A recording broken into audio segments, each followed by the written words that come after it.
여러분들에게 더 큰 은혜와 복이 있기를 원하고 늘 찬양하고자 수고하고 애쓰는 우리 대원들에게 또 여러분들이 많이 기도해 주시면 감사하겠습니다. 오늘도 하나님께서 저와 여러분에게 세미한 음성 들려주시기를 원합니다. 30년쯤 되었을 거예요. 많이 모인 장소에서 어려운 사람 돕자고 여러 사람들이 모인 성도들 집회가 있었습니다. 헌금을 하기로 했어요. 내게 있는 것을 아낌없이 바치네, 내게 있는 모든 것을 아낌없이 드리네. 그렇게 연주 소리가 나고 성도들이 찬양을 하고 헌금 바구니를 이렇게 헌금위원들이 돌리고 있었어요. 30년이 넘었죠.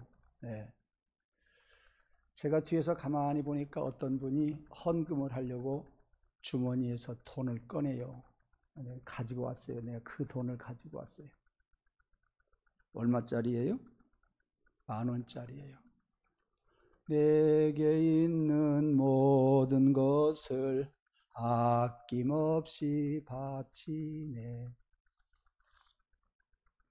5,000원짜리가 또 나왔어요.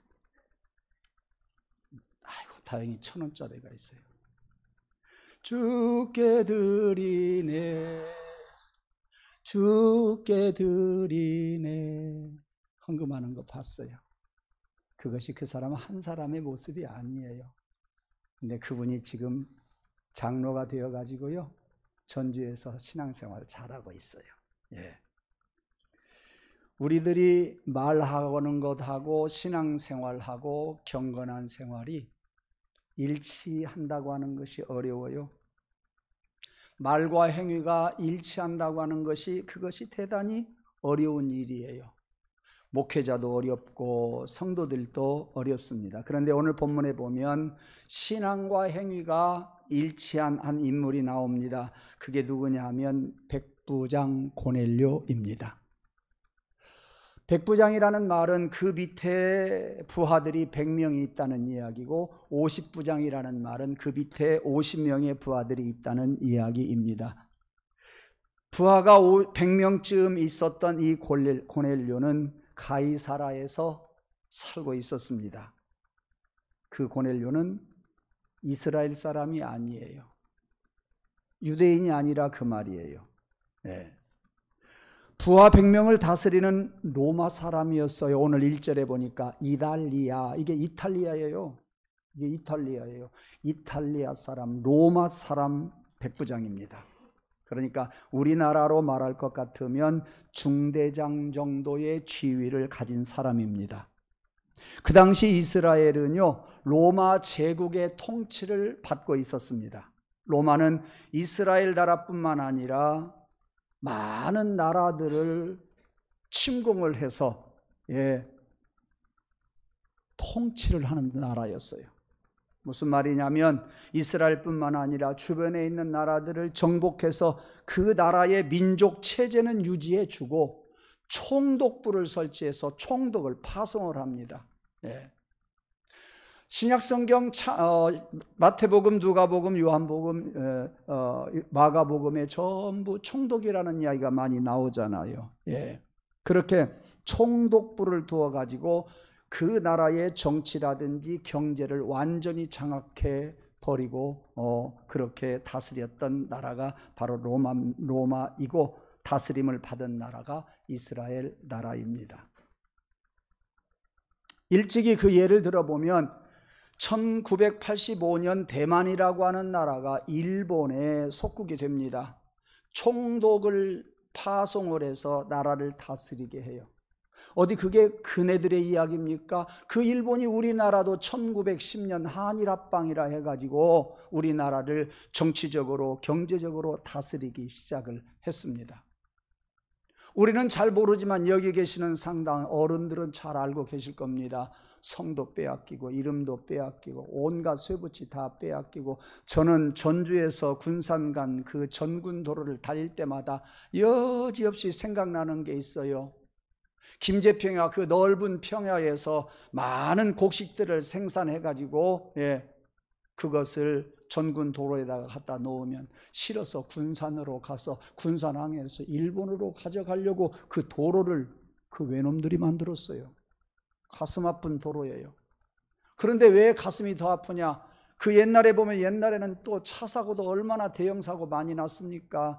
그럴 때마다 이 도로가 참 비운의 도로인데 사고 한 질나 많이 나는구나 이렇게 생각하면서 마음이 많이 아팠습니다. 자, 로마 제국은 이스라엘에도 총독부를 두었어요.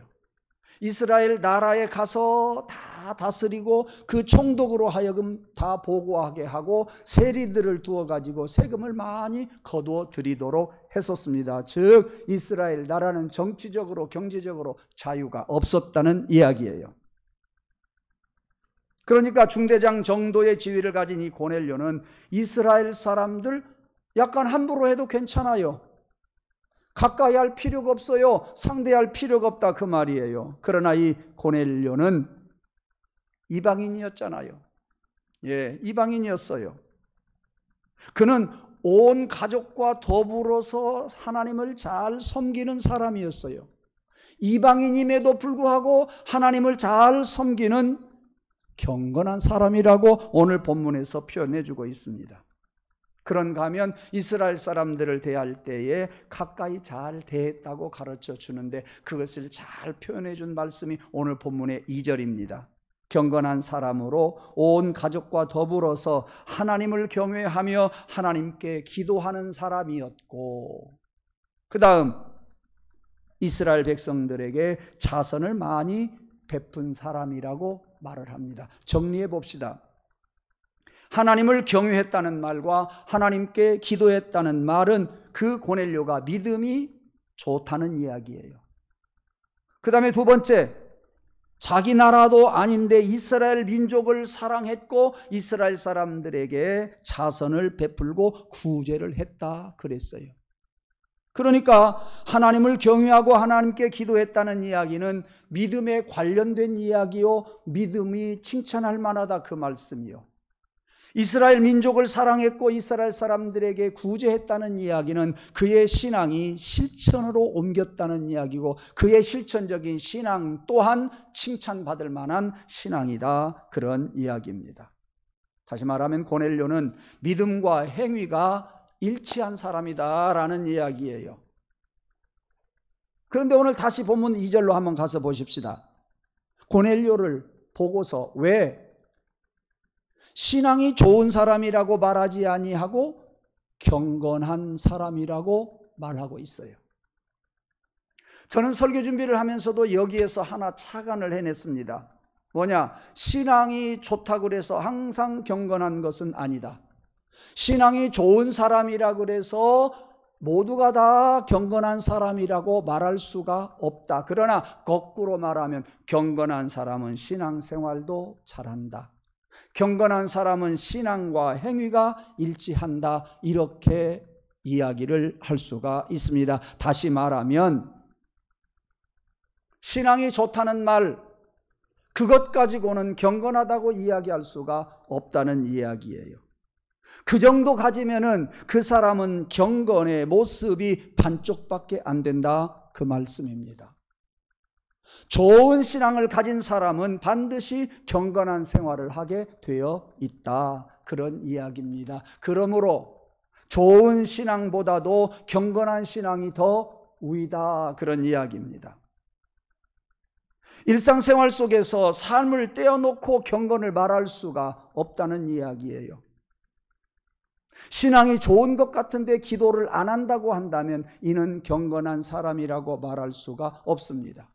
신앙이 좋은 것 같은데 예배에 잘 빠진다고 한다면 이는 경건한 신앙인이 아닐 것입니다. 신앙이 좋은 것 같은데 가정생활이 엉망이고 사회에서도 인정을 받지 못한다고 한다면 그는 분명한 경건한 성도가 아닐 것입니다. 여기서 하나 여러분들에게 부탁을 드립니다. 나의 신앙이 소중하고 나의 사역이 소중한 사람은 다른 사람의 신앙도 소중하고 다른 사람의 사역도 소중하다고 하는 것을 여러분들이 깨달으시기를 바랍니다. 알고 계셨을 거예요. 실천하시기를 원합니다.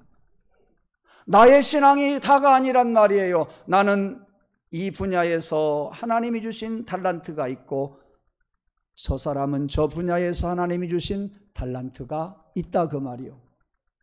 경건한 사람은 어떠한 신앙의 실천을 하느냐? 내 신앙이 있는 만큼 다른 사람의 신앙에 협조해 주는 사람입니다. 다른 사람의 사역에 협조해 주는 사람이에요. 다른 사람의 신앙의 보조를 맞춰주는 사람이에요.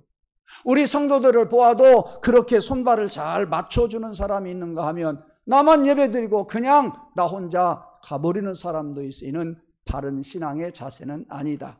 기억하십시오. 우리 성도들의 신앙이 다 같이 좋아야 그 신앙 안에서 내 신앙을 보호받을 수 있다. 예, 그러므로 사랑하는 성도 여러분, 여러분의 신앙이 성숙의 감에 따라서 여러분들만 생각하는 신앙이 아니라 다른 성도들의 신앙을 생각하고 우리 주의 맘 재단의 공동체 신앙을 생각할 수 있는 그런 수준 있는 성도들이 되기를, 경건한 성도들이 되기를 주님의 이름으로 축원합니다. 경건하다고 하는 사람 중에 교회에서는 내노라 합니다. 그런데 사회에서는 도무지 존경을 받지 못하는 사람이 있으니 이는 또한 경건한 사람이라 말할 수가 없을 것입니다. 그래서 한마디로 잘 표현하자고 한다면 경건은 삶을 떠나서 존재하는 것이 아니라, 경건은 실천을 떠나서 존재하는 것이 아니라 삶 전체를 통해서 나타나는 신앙인의 모습이 경건이다. 우리 삶의 전체에서 나타나는 신앙인, 우리 성도들의 전체적인 모습이 경건이다. 이렇게 간단하면서도 정리를 잘 해볼 수가 있겠습니다. 우리말에 경천애인이라고 하는 말이 있어요. 안 믿는 사람도 가서 보면 그런 족자를 딱 걸어놓은 사람들이 많지요. 하나님을 공경하고 인간을 사랑하라, 그 말이기도 하지만 하나님을 공경하는 사람은 인간들을 사랑할 수 있다, 그 말이 더 좋다고 생각을 합니다. 하나님을 공경하는 사람은 인간을 사랑한다, 즉 하나님을 공경하는 신앙이라고 한다면 그 실천적인 것은 인간을 사랑하게 될 것이다, 그런 이야기예요. 성경에도 비슷한 말이 나와요. 눈에 보이는 육신의 부모를 공경하지 않고 눈에 보이지 않는 하나님을 섬길 수 없다 그랬어요. 예. 눈에 보이는 육신의 부모를 공경하지 않으면서 하나님 공경한다고 말할 수가 없다. 부모를 공경하지 않는다는 이야기는 눈에 보이지 않지만 하나님도 공경하지 아니한다. 너의 실천은 거기까지밖에 안 된다라는 이야기요. 이와 비슷한 속담이 이스라엘 나라에도 있습니다.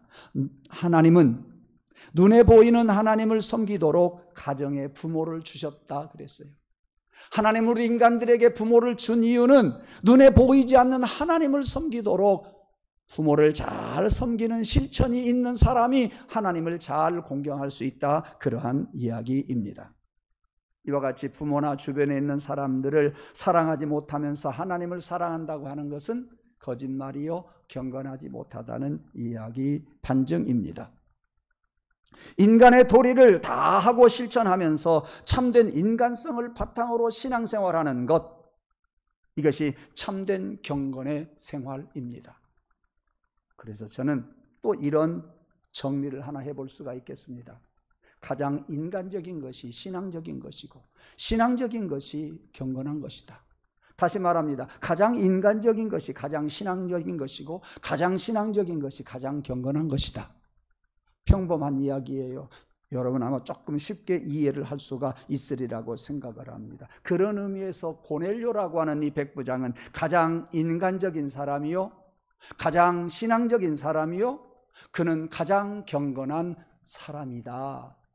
예, 저와 여러분이 이러한 사람이 되기를 간절히 원합니다. 자, 오늘 본문 10장에서 본문 다음으로 넘어가서 보십시다. 마지막 절까지 보면 고넬료라고 하는 이 백부장과 예수님의 수제자 베드로가 만나서 일어나는 이야기가 소개되고 있습니다. 시간 관계상 본문의 내용을 다 자세히 말씀을 드릴 수는 없지만 이방인이었던 고넬료, 예수님의 제자였던, 그리고 유대인이었던 베드로, 두 사람이 만나게 되었어요. 예. 그러니까 고넬료가 청해서 베드로한테 가서 요바의 베드로를 모시고 옵니다. 만나게 됩니다. 어떻게 만날 수 있겠어요? 못 만나요. 베드로의 꿈속에서 나타나고 고넬료의 환상 속에서 나타나고 그 꿈과 환상이 딱 맞아 떨어지니까 고넬료도 베드로도 이해를 하고 만날 수가 있었어요. 네. 계속 한번 들어보세요. 베드로와 고넬료의 이 만남은 한 인간과 한 인간의 만남입니다. 우리 인간의 눈으로 보면 사소한 일이에요. 그리 큰 일이 아닙니다. 중요한 일도 아닙니다. 왜? 인간 대 인간, 한 사람 대 한 사람이 만났거든요. 그렇지만 우리 기독교가 세계 종교로 뻗어나가는 시작이 되었다는 점에서 인간과 인간 두 사람의 만남이 아니라 아주 거창한 일이라고 하는 거예요. 우리 기독교의 복음이 세계 도처에 뻗어가는 시발점이 되었다고 하는 것에서 이 두 사람의 만남은 아주 큰 일이라 그런 이야기입니다. 유대인들에게는요, 이스라엘 사람들에게는 오래전부터 쌓여있던 선민의식이 있었어요. 우리나라 사람들은 하나님이 선택한 백성이다, 그런 생각을 늘 그네들이 하고 살았고 거기에 대한 뿌듯함이 있었어요. 우월감이 있었어요. 네. 이런 사람들에게 고넬료라고 하는 사람이 아무리 백부장이라고 할지라도 내적인 신앙적인 면에서는 고넬료가 자기보다도 못하다고 생각들을 했을 거예요. 누가? 유대인들이, 바로 이스라엘 사람들이 그랬습니다. 그렇게 된 배경을 좀 말씀을 드리자고 한다면, 인간이 에덴 동산에서 하나님께 불순종함으로 쫓겨납니다. 그 이후에 하나님이 필요 없게 되었어요. 하나님이 두려웠어요. 무신론자가 되었어요. 예, 하나님이 필요 없어요. 그 뒤부터 인간들은 인간 중심으로 살아가게 됩니다. 그래서 인간의 꾀를 냅니다. 바벨탑을 쌓게 됩니다. 그러나 아시는 것처럼 바벨탑은 무너져 버리고 말았습니다. 그래서 이렇게 타락한 우리 인간들을 하나님이 그냥 보고만 계실 수가 없었던 거예요. 타락한 인간을 하나님은 사랑하시기에 내버려 두지 않고 구원을 포기하지 않고 구원해 주시려고 작정을 하시지요. 그래서 하나님이 사용하는 방법이 뭐예요? 하나님의 생각이 뭐고 하나님의 계획이 뭐예요? 이스라엘 사람들을 택하자 한 거예요. 그래서 이스라엘 사람들은 하나님이 그들을 택했다고 하는 선민의식이 얼마나 강했는지 몰라요. 이렇게 하나님이 이스라엘을 택했고 하나님께서는 그 이스라엘을 통해서 온 인류를 다시 회복시키겠다, 온 인류를 구원해 내겠다, 이것이 하나님의 계획이었어요. 그래서 하나님께서는 하나님과 인간과의 관계를 회복시키려고 예수 그리스도를 이 땅에 보내시고 십자가에 달려 죽으시게 하셨던 겁니다. 그렇게 쓰임받은 민족이 이스라엘 민족이라 그 말이요. 물론 그들이 생각할 때 이스라엘 사람들은 그런 자부심과 우월감을 가질 수가 충분히 있었어요. 문제는 자기들만 그런다고 하는 것이 이게 문제였다, 그런 이야기입니다. 그래서 이스라엘 백성들은요, 이런 하나님의 뜻을 거역하게 돼요. 왜? 우리 민족 구원받으면 됐지, 이방 사람들이 무슨 구원이랴, 우리 민족을 택했으니 너희들은 구원받을 수 없어, 이렇게 생각을 하게 되었던 거예요. 그래서 오히려 그들은, 유대인들은요, 이스라엘 사람들은요, 장벽을 쌓았어요. 장벽을 높게 쌓고요, 이방인들하고 함께 하려고 하지 않았어요. 하나님의 축복은 결코 너희들은 받을 수 없다라고 생각했어요. 베드로의 이야기 속에 오늘 본문에 그게 나오고 있습니다. 여기 10장 28절로 한번 가서 보십시다. 이르되 유대인으로서, 이게 베드로는 내가 유대인으로서 너 이방인 고넬료와 교제하며 가까이 하는 것이 위법인 줄을 너희도 알지 않느냐? 너도 알지 않느냐? 그리고 너희 고넬료 곁에 있는 너희들도 함께 알지 않느냐? 하나님께서 내게 지시하셨는데 아무도 속되다고 하지 말고 깨끗하다고 하지 말라. 유대인들 너희들 깨끗하다고 하지 말고 이방인들 너 고넬료 너희들 속되다고 하지 말라. 내가 하나님의 그 은혜를 알았다. 내가 하나님께로부터 그 은혜를 받았다. 29절. 부름을 사양하지 아니하고 내가 그래서 왔다. 예. 너는 왜 나를 불렀냐? 34절에 가서 봅시다. 베드로가 입을 열어 말하되 내가 참으로 하나님은 사람의 외모를 보지 아니하시고 이방인이다 유대인이다 외모를 보지 아니하시고 35절 각 나라 중 하나님을 경외하며 의를 행하는 사람은 다 받으시는 줄 깨달았도다. 그래서 왔다 이거예요. 나는 그래서 왔는데 너는 왜 불렀냐? 하나님께서 역사하시니까 베드로와 고넬료의 이 두 사람이 의견이 탁 맞아 떨어진 거예요. 예, 탁 맞아 떨어졌어요. 다시 거슬러 올라가서 생각해 봅시다. 이와 같이 이스라엘 사람들은요 아주 독선적이었어요. 자기들이 택함을 받았다고 우월한 생각을 했어요. 선민의식을 가졌어요. 이것을 일컬어서 유대주의라고 이야기를 합니다. 이스라엘 사람들은 자기들만이 하나님의 택함을 받은 민족이라고 생각했다니까요. 다른 모든 백성들은요 하나님의 심판이나 받아야 할 그러한 사람들이라고 진노의 대상이라고만 생각을 했다니까요. 그래서 예수님 당시의 사도들도 이스라엘 사람들과 마찬가지로 그런 배경하에서 태어나고 그런 교육을 받고 그런 성장을 해왔습니다. 그러니 사도들도 이해할 수가 없었는데 하나님께서 베드로에게 깨우쳐 주신 거예요. 34절 35절에서 보는 것처럼 말입니다. 그러니까 그들은 하나님께서 유대인들 뿐만 아니라 이방인들도 한결같이 사랑하신다고 하는 생각을 감히 할 수가 없었어요. 누가? 사도들도 이스라엘 사람들도 이런 생각을 할 수가 없었다는 이야기예요. 그러나 사랑하는 성도 여러분, 기독교는 결코 한 민족만의 전유물이 아닙니다. 예수님은요 결코 나 한 사람을 위한 분이 아니라고 하는 것을 우리는 고백해야 하겠습니다. 이스라엘 사람들의 선민 사상에서 벗어나고 독선적인 모습에서 우리는 탈피해야 된다, 그런 이야기예요. 그래서 모든 백성에게 하나님의 말씀을 전파해야 하는 것이 우리 기독교인들이 해야 할 일이요 우리 기독교의 본질이라고 하는 것을 우리는 알아야 하겠습니다. 하나님이 사랑하시는 대상자는 모든 인간이므로 차별하지 맙시다. 나를 사랑하시는 것처럼 하나님은 모든 인간들을 한 사람 한 사람을 사랑하십니다. 그러므로 여러분들이 우월감을 가지고 다른 사람과 여러분과의 장벽을 쌓지 않기를 원합니다. 여러분, 베드로 몰라도 괜찮아요. 고넬료 몰라도 괜찮아요. 본문의 내용을 이해하지 못해도 괜찮아요. 지금부터 말씀 잘 들어보세요. 다른 사람과 나와의 장벽이 있어서는 안 된다.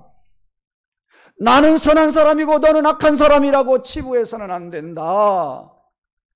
이런 생각에서 우리는 벗어나야 된다, 그 말이에요. 너는 안 믿는 사람이고 나는 믿는 사람이다, 이렇게 생각해서는 안 된다 하는 말씀이에요. 사람 위에 사람 없고 사람 밑에 사람 없어요. 하나님이 그렇게 만들어 놓으셨어요. 예, 그래서 하나님께서는 베드로와 고넬료에게 각각 환상을 보여주면서 만나게 하신 거예요. 베드로는 그것을 알았던 거예요. 그것을 고넬료에게 가르쳐 주는 거예요. 예, 사랑하는 성도 여러분, 다른 사람과 여러분 사이에 장벽을 헐어버리십시다. 믿음의 장벽도 있을 수 있습니다. 교회 안에서 장벽이 있을 수 있습니다. 가정 안에서 가족들 간의 장벽이 많이 있음을 우리가 부인할 수가 없습니다. 이제는 어떤 연예인의 말대로 형제간들에게서도 너무나도 멀어져 버린 세상이 되었다고 느끼고 있는 저가 한 연예인 텔레비전을 통해서 제가 들었을 때 가슴이 아팠습니다. 가족들 간에 장벽이 없어져야 돼요. 내가 생각할 때 네가 잘못한 것 같아도 하나님은 너를 더 소중히 여길지 몰라요. 어떤 성도를 바라보면서 장벽이 있어서는 안 된단 말이에요. 예. 그래서 사랑하는 성도 여러분, 예수 그리스도의 십자가를 붙잡으십시다. 왜? 예수 그리스도를 하나님이 이 땅에 보내셔서 하나님과 나와의 막혔던 담, 그 죄악의 담을 예수님이 십자가의 죽으심으로 헐어버렸기 때문입니다. 예수 그리스도의 십자가 붙잡으면 나도 모르게 인간과 인간과의 사이의 장벽이 사르르 녹아내리게 될 줄로 믿습니다. 성령님이여, 내 힘으로 장벽을 무너뜨리지 않고 우리 주님의 보혈로 장벽이 무너지게 하옵소서. 애타는 마음으로, 간절한 마음으로 우리 주님의 십자가 붙잡고 기도할 때에 내 속에 여러 가지 응어리와 장벽들이 녹아내리고 상대방의 심령 속에 장벽들이 녹아내리고 우리 성도들 간의 장벽들이 녹아내리게 될 줄로 믿습니다. 힘으로도 안 돼요. 능으로도 안 돼요. 참아도 안 돼요. 믿어야 됩니다. 예수 그리스도의 십자가의 보혈로 여러분 장벽이 싹 무너지기를 간절히 소원합니다. 현재 우리들 앞에 어떤 장벽이 놓여 있을까요? 내 자신의 편견이라고 하는 장벽도 있어요. 내 속에 고집이라고 하는 장벽도 있어요. 유대인들처럼 내 속에 독선이라고 하는 장벽도 쌓여 있어요. 내 속에 이외에도 여러 가지 사소한 장벽들이 나를 괴롭게 할 것입니다. 나를 자유케 할 것은 장벽이 무너지는 건데 예수 그리스도의 십자가로 장벽이 무너지고 내가 자유케 될 줄로 믿습니다.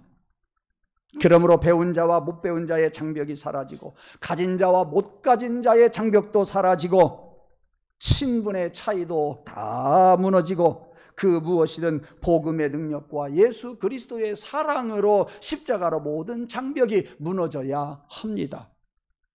여러분에게 이러한 장벽이 있다고 생각이 되어지면, 하나님 나도 모르는 장벽이 있을 것이라고 생각이 되어지면 예수님의 십자가로 그 장벽을 무너뜨려 주시옵소서. 아멘 하시기를 원합니다. 아멘하고 십자가를 바라보시기를 원합니다. 우리 주님의 십자가에 달리신 모습을 바라보시기를 원합니다. 가시관 쓰시고 못 박히신 창 받으신 예수님의 그 모습은 나와 다른 사람과의 장벽을 무너뜨리기 위해서 주님이 십자가에 달려 죽으셨습니다. 주님이 십자가에 달려 죽으심으로 끝났다고 한다면 우리는 승리할 수가 없을 겁니다. 장벽을 무너뜨릴 수가 없을 것입니다. 그런데 십자가에 달려 죽으신 예수님은 3일 만에 부활하셨습니다. 원수마귀를 이기시고 승리하셨습니다. 장벽을 무너뜨리기 위해서 승리하셨으니 십자가 붙들고 주님 애타게 부르짖으면서 여러분들이 갈구할 때에 하나님은 여러분들에게 이런 은혜를 주실 줄로 믿습니다. 이런 믿음 위에 여러분들이 갈구하는 신천이 있을 때 십자가는 우리를 구원해주고 자유케 해 주실 줄로 믿습니다. 사랑하는 성도 여러분, 믿음과 말과 경건은 신앙생활은 일치해야 합니다. 우리에게 믿음을 주셨으니 예수 십자가의 보혈로 장벽이 무너지게 해달라고 기도하는 실천이 있기를 원합니다. 몸으로 실천하는 여러분 되기를 원합니다. 먼저 가서 손을 내밀 수 있는 저와 여러분이 되기를 원합니다. 묵묵히 기도하면서 부활하신 예수님이 승리하신 것처럼 실천해 가면서 여러분들의 삶이 날마다 큰 승리, 작은 승리가 있기를 원하고 아침에도 저녁에도 승리가 있기를 원하며 영의 승리와 육의 승리가 있기를 주님의 이름으로 축원합니다. 다 같이 두 손을 모으고 가슴에 손을 얹고 한번 같이 기도하겠습니다. 하나님, 우리의 신앙과 우리의 행위가 일치하기를 원합니다. 그래서 경건한 성도가 되기를 소원합니다. 인간과 인간과에 막혀졌던 담 다 녹아내리게 하여 주옵소서. 그러기 위해서 우리는 주님의 십자가를 붙듭니다. 주님이 보혈의 십자가를 저희들이 의지합니다. 주여, 우리들이 말로만 하지 아니하고 기도로 실천하면서 옆 사람 손을 붙잡아 주면서 가족들 손을 붙잡아 주면서 주님께 기도할 때에 승리하신 주님이 장벽을 무너뜨려 주실 줄로 믿습니다. 완전히 무너뜨려 주옵소서. 싹 물리쳐 주시옵소서. 감사하고 예수님의 이름으로 기도 올리옵나이다. 아멘.